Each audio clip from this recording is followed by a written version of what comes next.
Hello दोस्तों, आप सभी का स्वागत है आपके अपने YouTube channel exchange Toronto prediction में। दोस्तों आज के इस वीडियो में हम बात करेंगे वेस्ट इंडीज़ वर्सेस पाकिस्तान के मध्य जो थर्ड T20 गेम खेले जाने वाला है, इसके एक्सचेंज टोरंटो एप्लीकेशन प्रेडिक्शन के बारे में बात करेंगे। तो सबसे पहले दोस्तों, अगर आप लोगों ने यूट्यूब चैनल को सब्सक्राइब नहीं किया तो सब्सक्राइब करके बेल आइकन को प्रेस कर लेना। और साथ ही साथ दोस्तों, ये है अपना टेलीग्राम चैनल जिसका ज्वाइनिंग लिंक आपको वीडियो के डिस्क्रिप्शन में मिल जाएगा, तो टेलीग्राम चैनल को जरूर से ज्वाइन कर लेना। अभी आपको पता है कि द 100 मेंस और वुमेंस लीग स्टार्ट होने वाली है, जिसको कि हम प्रॉपर वे में कवर करेंगे। और टेलीग्राम चैनल पे आपको जो मैचेस हम कवर करते हैं उनकी प्रेडिक्शन वगैरह मिल जाती है, ठीक है ना। और यूट्यूब पे तो आपको पता है कि मोस्ट प्रोबेबली एक अच्छे मैच का हम प्रेडिक्शन वीडियो बनाते हैं, बट टेलीग्राम पे हम 3 से 4 मैचेस जो भी खेलते हैं तो उनकी पिक्स वगैरह आपको यहाँ पर मिल जाती है। और जिन जिन ऐप्स पे हम खेलते हैं उनकी भी आपको टीम्स वगैरह मिल जाती है, तो टेलीग्राम चैनल को ज़रूर से ज्वाइन कर लेना। तो चलिए दोस्तों, आगे बढ़ते हैं और बात करते हैं वीडियो के अंदर। तो दोस्तों, अगर हम बात करें पाकिस्तान और वेस्ट इंडीज़ के जो मतलब ये थर्ड मैच है, ये सीरीज़ डिसाइडर होने वाला है। एक मैच पाकिस्तान जीती है और एक मैच वेस्ट इंडीज़ जीती है, तो ये जो मैच रहने वाला है वो एकदम सीरीज़ डिसाइडर रहने वाला है। जो टीम इस मैच को जीतेगी वो मैच जो है वो टीम जो वो इस सीरीज़ की विनर रहने वाली है। तो दोनों टीमों के लिए एक कड़ा मुकाबला रहने वाला है। और लास्ट टाइम जहाँ पे हमें मैच देखने को मिला था तो प्रेडिक्शन वीडियो में हमने आपको बोल दिया था कि स्पिन गेम के अंदर आने वाली है, स्पिनर्स को आप लोग जो है वो ज़्यादा अहमियत देना। और अगेन वही सेम वेन्यू रहने वाला है, तो होपफुली हम जो वो इस ट्रैक को एज ए स्पिन ट्रैक मान के चलेंगे और थोड़ी सी बाउंड्रीज भी लार्ज है यहाँ पर, ठीक है ना। तो स्पिनर्स अगेन गेम के अंदर आने वाले हैं और ओपनर्स थोड़ा सा स्लाइटली यहाँ पर जो है वो स्ट्रगल करते हैं। तो मोस्ट प्रोबेबली लास्ट मैच में अगर जो अभी हाल ही में सेकंड T20 हो तो पाकिस्तान के 8 ओवर्स के अंदर मात्र 35 रन थे समथिंग ना। तो इतना टफ या इतना स्लो खेल रहे थे, इतना प्रेशर महसूस कर रहे थे, या इतनी ज़्यादा बॉल घूम रही थी, स्पिन हो रही थी, ताकि बैटिंग करना मुश्किल था। तो यहाँ पर देखो, मैं आपको 2 चॉइसेस दूंगा, या तो आपका 2x लाइक प्रॉफिट थोड़ा सा रिस्की जाएंगे, या आपका 2x लॉस। एक तो वो पिक होगी, एक नॉर्मलाइज जो हमारी होती है वो पिक्स मैं आपको सजेस्ट करने वाला हूँ, तो वीडियो अच्छे से ध्यान से देखना। सबसे इंपॉर्टेंट देखो, साहिबजादा फरहान ने मैंने बोला था कि PSL में अच्छा परफॉर्मेंस कर रहे थे, उसके बाद एशियन कंडीशन के अंदर अगेन बांग्लादेश के अंदर एक थर्ड T20 गेम खेलने का इनको मौका मिला था, जहाँ पे इन्होंने 50 लगा दी थी। अभी जो हाल ही में स्टार्टिंग में फर्स्ट मैच खेले थे वेस्ट इंडीज़ में, उसमें भी कुछ अच्छा नहीं किया था, और सेकंड गेम में तो बहुत जल्दी आउट हो गए थे। दोनों गेम में अच्छा नहीं किया है, और प्लस देखो विकेट कीपर सेक्शन में शो हो रहे हैं, तो इसी चक्कर के अंदर मैं इनको सेल नहीं कर रहा था, क्योंकि मैंने सोचा कि ये विकेट कीपर है, तो यहाँ पर आपको पता है कि स्पिन जहाँ पे देखने को मिलती है तो वहाँ पर स्पिन विकेट कीपर का जो रोल बहुत ज़्यादा इंपॉर्टेंट हो जाता है, क्योंकि आपको पता है कि स्टंप वगैरह का चांस क्रिएट होता है, प्लस कुछ कैचेस वगैरह के चांसेस बनते हैं, जो कि हाल ही में मोहम्मद हारिस ने भी लिए थे कैचेस, और 2 कैचेस जोएल एंड्रयू ने लिए थे। तो ये चीज़ थोड़ी सी हमारे लिए दिक्कत पैदा करती है, क्योंकि देखो यहाँ पर प्रॉपर एकदम से अच्छा विकेट कीपर शे हो पाए, ये नहीं कर रहा है, जोएल एंड्रयू कर रहा है। और चलो फरहान का तो ठीक है। तो फर्स्ट गेम के अंदर इन्होंने 24 पॉइंट दिए थे, लास्ट टाइम बिल्कुल 10 के अंदर रह गए थे। तो अगेन मैं बोलूँगा कि हम इन पर रिस्क ट्राई करेंगे। सेम अगर वेन्यू रहता है तो थोड़ा सा टफ रहेगा यहाँ पर साहिबजादा फरहान के लिए, तो इनके ऊपर लेस रखना आप अमाउंट, ठीक है ना, सेल का। और एक जो हाल ही में मैंने वीडियो बनाया था स्ट्रेटजी का कि हमें पिक्स कैसे सिलेक्ट करनी चाहिए, एक तो जो हमने रिसेंट पिक से खेले हैं जिससे हमें प्रॉफिट मिला है उसका वे बताया था, एक हमें रिसेंट हमने खेला है बट उससे हमें लॉस मिला है। तो लॉस वाली पे तो सीधा है कि जो हमने इन्वेस्टमेंट किया था, जैसे कि 1x 100 रुपीज़ लगाए थे, तो उस पर बढ़ा के लगाना है हमें, 3x 300 रुपये बढ़ा के लगाना है। तो last time means first T20 में इसको हमने सेल किया, इसने हमें लॉस दिया क्योंकि इसके कैचेस ड्रॉप हुए थे, प्लस इसने कैचेस वगैरह खुद पकड़े थे। उसके अलावा अगर हम बात करें सेकंड T20 में इसने हमें प्रॉफिट दे दिया।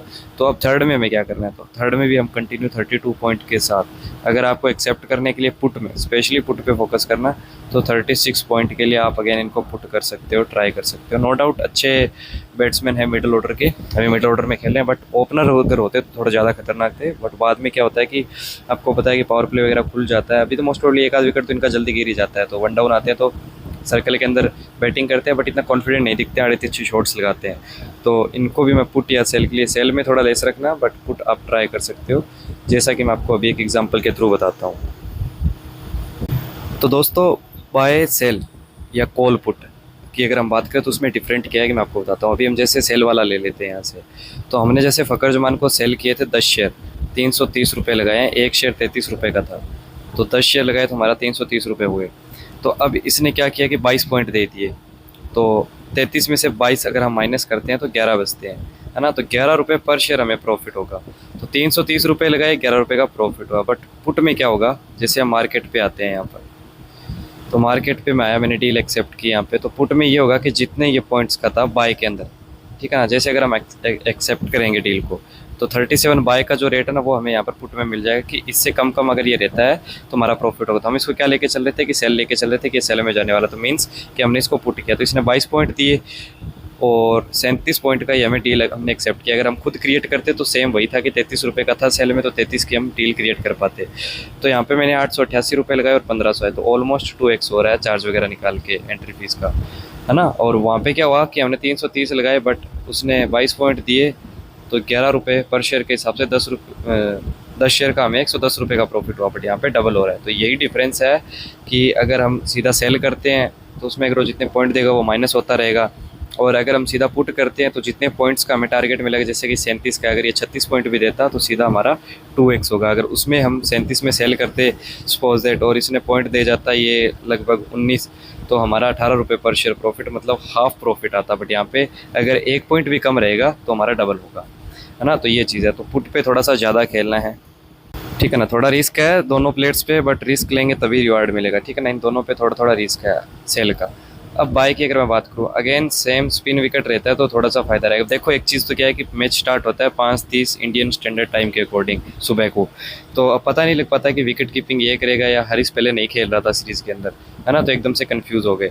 तो अब वही है कि Sahibzada Farhan is a pure better, तो ₹30 पुट और सेल में मेरे को बेस्ट लग रहे हैं। और सेम आयु स्पिन से देखो, क्रूशल टाइम पे ओवर डालते हैं, 4 ओवर कंफर्म डालेंगे तो 2 विकेट मिलने का चांस रहेगा। अब सलमान अली आगा लास्ट टाइम उन्हें एक्सपेक्ट किया था कि ये ओवर डालेंगे, इन्होंने नहीं डाले। अगर ये बॉलिंग भी करते तो होपफुली अभी इन्होंने 43 पॉइंट दिए, तो 1 विकेट तो पक्का था इनका, 63 पॉइंट ये दे के चले जाते, है ना। तो बैट से भी इस बार उम्मीद है कि क्योंकि ये CPL के अंदर अच्छा परफॉर्मेंस करे थे, उससे पहले इनका फॉर्म बहुत बुरा चल रहा था सेम आयुब का, तो अभी हाल ही में फॉर्म में आ चुके हैं। थोड़ा लेस रखना, मैं तो यही बोलूँगा कि कॉल पे आप ज़्यादा रिलाई कर सकते हो, क्योंकि देखो ₹54 के हैं। अगर 100 पॉइंट देंगे तब बाय में जाके हमारा 2x होगा, बट अगर हम कॉल लेंगे 54 पॉइंट का, तो अगर ये 54 पॉइंट भी देख के चले जाएंगे, तो अगर हम इन पे 1000 रुपये लगा दें तो हमारा 2x हो जाएगा सीधा 2000, है ना। तो इस चीज़ का ध्यान रखना। तो ये बाय या कॉल में आप उठा सकते हो। सलमान आगा अगेन ट्रस्टेबल बैट्समैन है, लाइक सलमान आगा। अब 2 प्लेयर हैं, एक हो गए शे होप, ये दोनों ही ट्रस्टेबल बैट्समैन हैं इस दोनों टीमों का। पाकिस्तान की तरफ से जो कि अगर बैटिंग आ गई तो अपने आप को रन बॉल चलते हैं, अपनी इनिंग को बिल्ड करते हैं। शे होप भी है, स्पिन को अच्छा टैकल करते हैं। लास्ट टाइम थोड़ा सा एक शॉट लगाने के चक्कर में क्योंकि चेज़ कर रहे थे, थोड़ा सा टफ था, है ना। तो शे होप यहाँ से आप कॉल के लिए भी ट्राई कर सकते हो, बाय के लिए ट्राई कर सकते हो। अगर विकेट कीपिंग करते ना शे होप, तो बहुत ज़्यादा हमारे लिए रिलायबल पिक बन जाती है। ये सामान्य पिक है। अगेन आप आगा को 30 में बाय कर सकते हो और शे होप को बाय कर सकते हो। उसके अलावा आप जो रिस्क वाली में बोला था डबल या कुछ नहीं, तो उसके अंदर रदरफोर्ड 30 में आप वो ले सकते हो, ठीक है ना, और बाय कर सकते हो रदरफोर्ड का, और एंड्रू जोएल सेल का, और यहाँ से आप जो है वो पुट ले सकते हो। तो ये है एंड्रू जोएल पुट और सेल, और यहाँ से रदरफोर्ड हो गया 30 बाय और कॉल, ठीक है ना। नॉर्मली लास्ट टाइम इन्होंने अच्छे रन्स नहीं किए थे, बट बाउंड्री रेट रहा 1 कैच लिया तो 8 पॉइंट हो गए थे। कुछ बैटिंग से करके 10 पॉइंट ऐसा कुछ करके इन्होंने जो है वो ऑल ओवर 18 रन दे दिए थे। बहुत बुरा मैच गया था वो भी। तो अगर ये कॉल करते हैं 30 पॉइंट में, तो होपफुली इस मैच में अच्छा करेंगे। बैटिंग भी ठीक ठाक नंबर पे आ रही है, और अगर कुछ चेंजेस होते हैं बैटिंग लाइनअप पे तो थोड़ा सा गड़बड़ हो सकता है, ठीक है ना, क्योंकि अगर चार्ल्स वगैरह आते हैं गेम में तो थोड़ा रिस्की रहेगा। बाकी उसके बाद एलेक्स थिथंजे बहुत अच्छी चॉइस, बहुत अच्छे बैट्समैन है वैसे, स्पेशली भी ODIs होने वाली उसमें खेलेंगे तो देख लेना आप। बट मोस्ट प्रोबेबली T20 के अकॉर्डिंग और अभी हाल ही में इतना टच में नहीं है, तो थोड़ा सा स्ट्रगल करते हैं स्पिन के अगेंस्ट। देखो ये भी फंसते हैं। अगर मैं बात करूँ जोएल एंड्रयू की, तो स्पिन अगर नवाज इनके सामने आते हैं तो आते ही इनका चांस क्रिएट होता है कि ये बहुत जल्दी आउट भी हो सकते हैं। बट विकेट कीपर है तो लास्ट टाइम 2 कैच लेके 16 पॉइंट वो दे जाते हैं, तो इसके बेस पे इन्होंने 31 पॉइंट कर दिया। अदरवाइज बैट से ये पक्का कंफर्म फ्लॉप है। 20 से माइनस पॉइंट रहेंगे तो पुट में हमारे लिए हेल्पफुल रह जाएगा। बट विकेट कीपिंग से ज़्यादा पॉइंट ना दे तो यही उम्मीद हम करते हैं।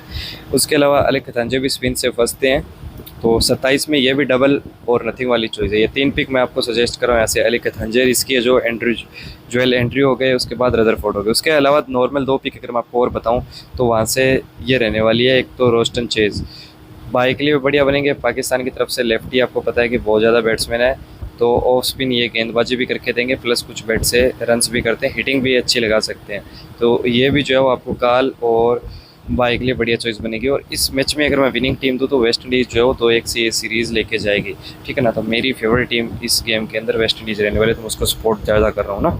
उसके अलावा रोमारियो शेफर्ट वो थोड़ा सा गेम चेंजिंग बन सकते हैं, कुछ ऐसी स्पेल डाल सकते हैं जो मेरे को लग रही है कि 2 विकेट प्लस कुछ रन अगेन ये कर सकते हैं। तो इन पे थोड़ा सा रिलाई आप कर सकते हो, होल्ड के लिए आप ट्राई कर सकते हो यहाँ से शेफर्ड को, होल्डर को, ठीक है ना। ये 2 पिक यहाँ से होल्ड की ये हो गई। उसके अलावा रोस्टन चेज यहाँ से आप होल्ड के लिए ट्राई कर सकते हो, शे होप होल्ड के लिए ट्राई कर सकते हो। पाकिस्तान की तरफ से अगर मैं बात करूँ तो यहाँ से आप जो सेम अयूब को होल्ड के लिए ट्राई कर सकते हो।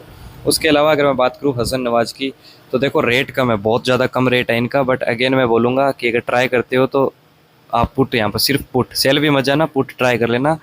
बिल्कुल लो इन्वेस्टमेंट रखना, बिल्कुल लो। आप अगर इस मैच के अंदर 1000 रुपये लगाने वाले हो तो आप यहाँ पर 57 रुपीज़ वाला कॉन्टेस्ट क्रिएट कर सकते हो या एक्सेप्ट कर सकते हो इनका पुट का, ठीक है ना। बहुत लेस जाना है आपको। तो जो भी हमारी पिक्स थी वो हमने सजेस्ट कर दी, और एज़ यूजुअल देखो कंडीशन मैं आपको यही बोलूँगा कि वेस्ट इंडीज़ अभी डिसाइडर मैच चाहिए, ठीक है ना।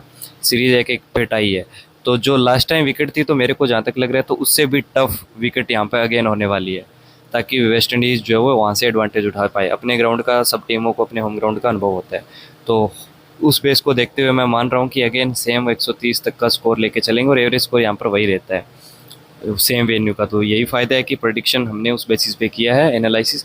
तो जो जो चीज़ें आपको बताई उस हिसाब से आप जो है वो ट्राई कर लेना। बाकी दोस्तों मिलते हैं नेक्स्ट वीडियो में, तब तक के लिए जय हिंद, जय भारत।